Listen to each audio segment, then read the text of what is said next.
Hello, this is Bible Reading in a Year for January the 16th, and our Old Testament reading is Genesis 32:13 through 34:31. So 32:13.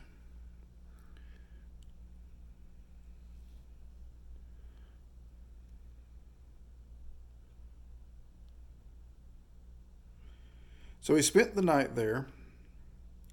Then he selected from what he had with him a present for his brother Esau, 200 female goats and 20 male goats, 200 ewes and 20 rams, 30 milking camels and their colts, 40 cows and 10 bulls, 20 female donkeys and 10 male donkeys. He delivered them into the hand of his servants, every drove by itself, and said to his servants, "Pass on before me, and put a space between droves." He commanded the one in front, saying, "When my brother Esau meets you and asks you, saying, 'To whom do you belong, and where are you going, and to whom do these animals in front of you belong?' then you shall say, 'These belong to your servant Jacob. It is a present sent to my lord Esau, and behold, he also is behind us.'" Then he commanded also the second and the third, and also those who followed the drove, saying, "After this manner you shall speak to Esau when you find him, and you shall say, 'Behold, your servant Jacob also is behind us. For he said, I will appease him with the present that goes before me. Then afterwards I will see his face. Perhaps he will accept me.' So the present passed on before him, while he himself spent the night in the camp. Now he arose the same night, and took his 2 wives and his 2 maids and his 11 children, and crossed the ford of the Jabbok. He took them and sent them across the stream, and he sent across whatever he had. Then Jacob was left alone, and a man wrestled with him until daybreak. When he saw that he had not prevailed against him, he touched the socket of his thigh. So the socket of Jacob's thigh was dislocated while he wrestled with him. Then he said, "Let me go, for the dawn is breaking." But he said, "I will not let you go unless you bless me." For he said to him, "What is your name?" And he said, "Jacob." He said, "Your name shall no longer be Jacob, but Israel. For you have striven with God and with men, and have prevailed." Then Jacob asked him and said, "Please tell me your name." But he says, "Why is it that you ask my name?" And he blessed him there. So Jacob named the place Peniel, for he said, "I have seen God face to face, yet my life has been preserved."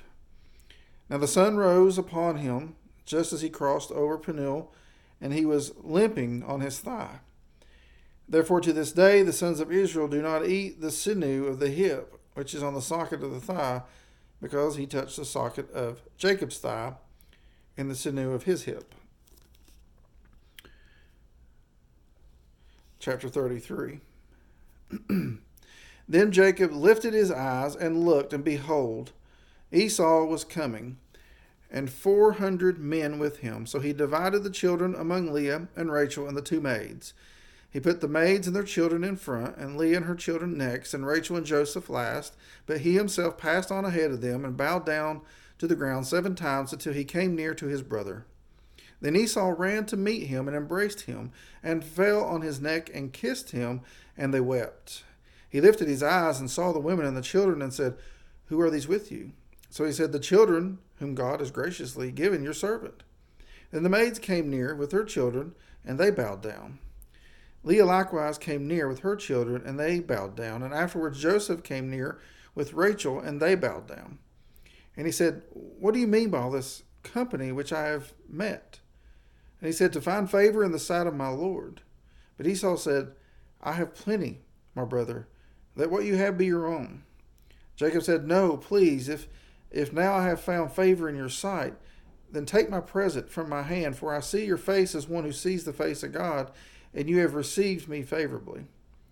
Please take my gift, which has been brought to you, because God has dealt graciously with me, and because I have plenty." Thus he urged him, and he took it. Then Esau said, "Let us take our journey and go, and I will go before you." But he said to him, "My Lord knows that the children are frail, and that the flocks and the herds which are nursing are a care to me, and if they are driven hard one day, all the flocks will die.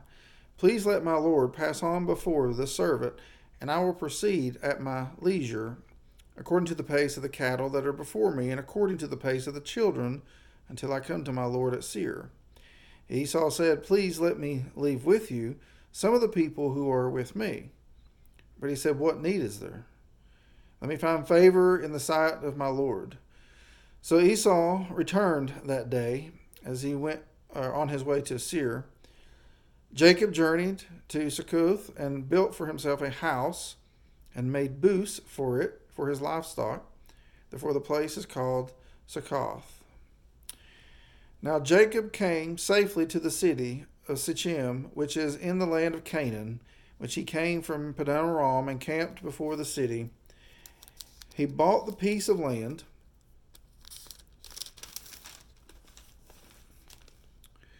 where he had pitched his tent from the hand of the sons of Hamor, Shechem's father, for 100 pieces of money. Then he erected them an altar and called it El Halu Israel. Let's see, we're going to 34, 31. This is 34. Oh, that's all of 34.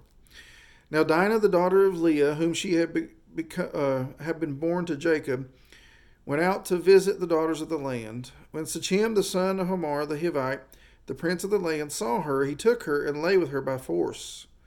He was deeply attracted to Dinah, the daughter of Jacob, and he loved the girl and spoke tenderly to her. So Shechem spoke to his father Hamor, saying, "Get me this young girl for a wife." Now Jacob heard that he had defiled Dinah, his daughter, but his sons were with his livestock in the field, so Jacob kept silent until they came in.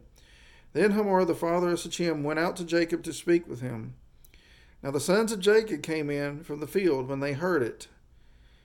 And the men were grieved, and they were very angry, because he had done a disgraceful thing in Israel by lying with Jacob's daughter, for such a thing ought not to be done. But Hamor spoke with them, saying, "The soul of my son, Shechem, longs for your daughter. Please give her to him in marriage. Intermarry with us. Give your daughters to us, and take our daughters for yourselves.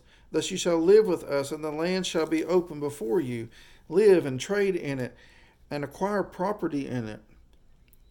Shechem also said to her father and to her brothers, "If I find favor in your sight, then I will give whatever you say to me.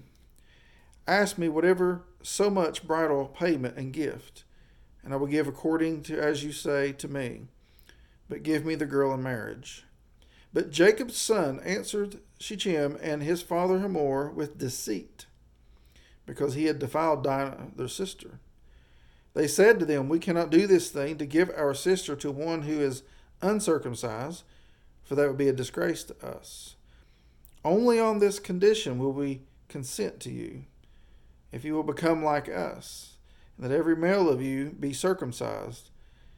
Then we will give our daughters to you, and we will take your daughters for ourselves, and we will live with you and become one people. But if you will not listen to us and to be circumcised, then we will take our daughters and go." Now their words seemed reasonable to Hamor and Shechem, Hamor's son. The young man did not delay to do the thing, because he was delighted with Jacob's daughter. Now he was more respected than all the household of his father. So Hamor and his son Shechem came to the gate of their city and spoke to the men of the city, saying, "These men are friendly with us. Therefore let them live in the land and trade in it, for behold, the land is large enough for them. Let us take their daughters in marriage and give our daughters to them. Only on this condition will the men consent to us to live with us, to become one people, that every male among us to be circumcised as they are circumcised. Will not their livestock and their property and all their animals be ours? Only let us consent to them, and they will live with us." All who went out of the gate of the city listened to Hamor and to his son Shechem, and every male was circumcised, all who went out of the city of the gate to the city. Now it came about on the third day, when they were in pain, the two of Jacob's sons, Simon and Levi, Dinah's brothers, each took his sword and came upon the city unawares and killed every male. They killed Hamor and his son Shechem with the edge of the sword, and took Dinah from Shechem's house and went forth. Jacob's son came upon the slain and looted the city, because they had defiled their sister. They took their flocks and their herds and their donkeys and that which is in the city and that which is in the fields, and they captured and looted all their wealth and all their little ones and their wives, even all that was in the houses. Then Jacob said to Simon and Levi, "You have brought trouble on me by making the odious among the inhabitants of the land, among the Canaanites and the Perizzites. And my men being few in number, they will gather together against me and attack me, and I will be destroyed, I and my household." But they said, "Should he treat our sister as a harlot?" And our New Testament reading is Matthew 11, 7 through 30.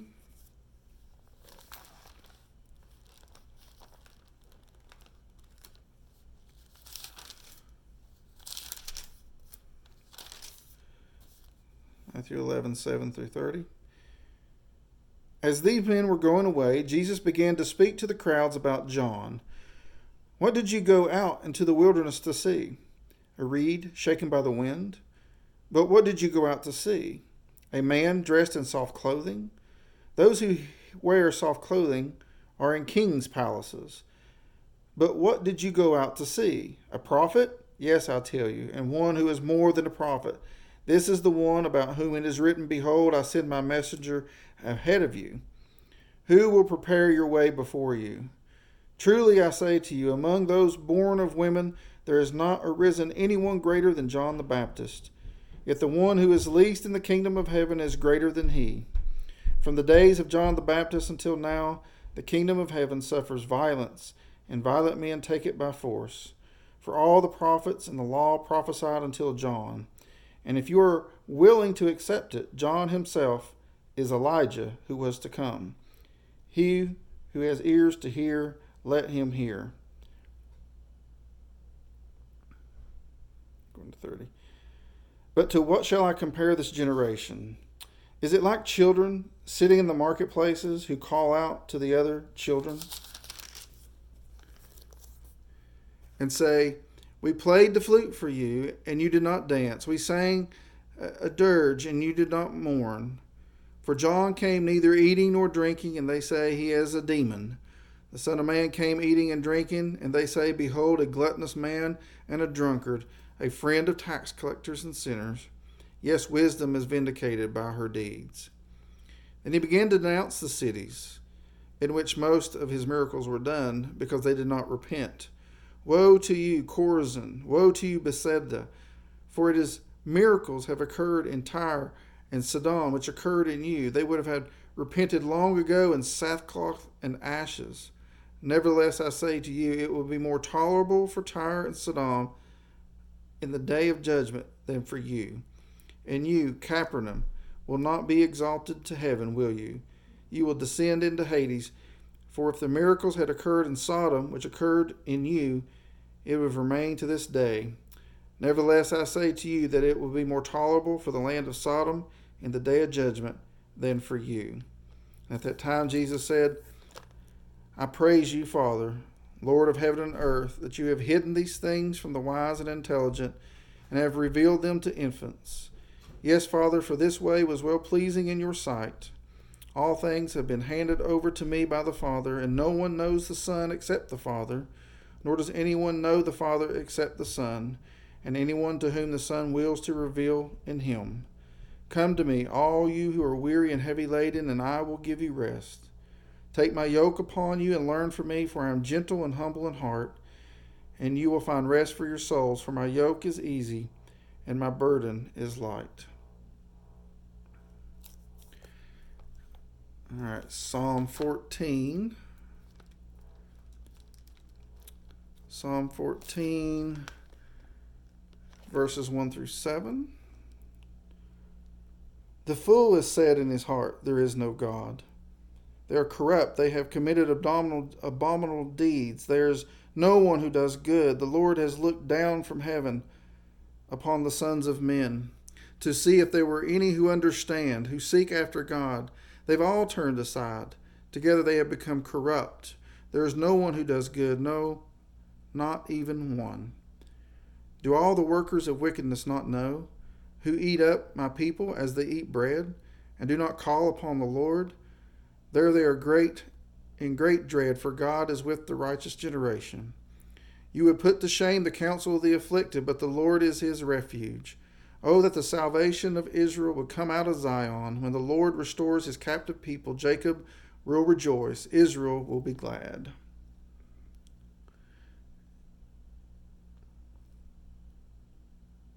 And then Proverbs 3. Sorry, I'm struggling to see here. It's too dark in here. Proverbs 3:19 and 20.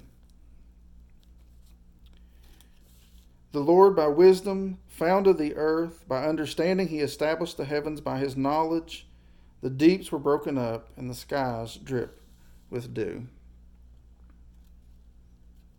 Word of God for the people of God. That is Bible reading in a year for January the 16th. God bless. We'll see you tomorrow.